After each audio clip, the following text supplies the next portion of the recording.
Кенгуру за първи клас 2023 година.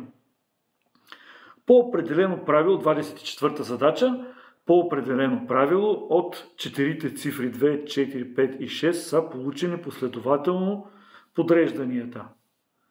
Отгаднете правилото за подреждане на четирите цифри и като го използвате, посочете следващото им подреждане.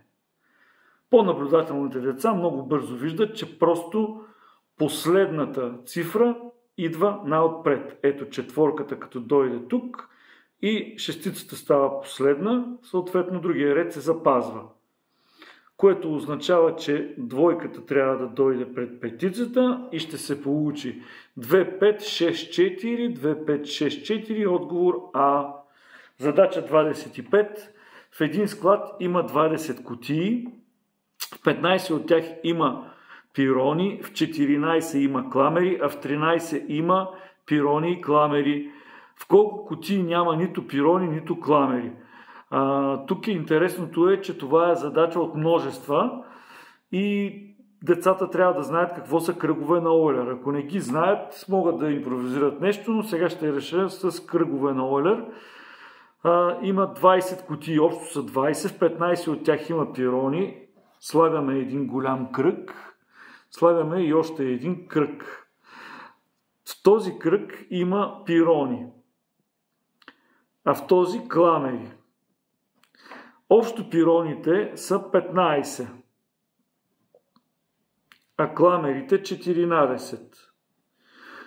Тук по средата е множеството на кутиите, в които има и пирони и кламери. Те са 13. В 13 има и пирони и кламери. Което означава, че само пирони, ето тук пишем само пирони, 15 минус 13, в две кутии има само пирони. А 14 минус 13 в една кутия има само кламери.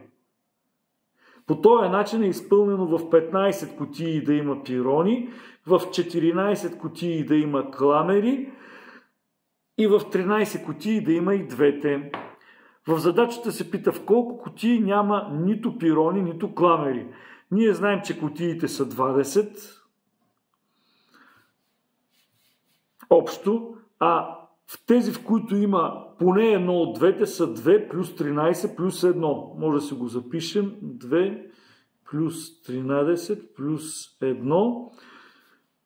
Тоест 20 минус 16 дава 4.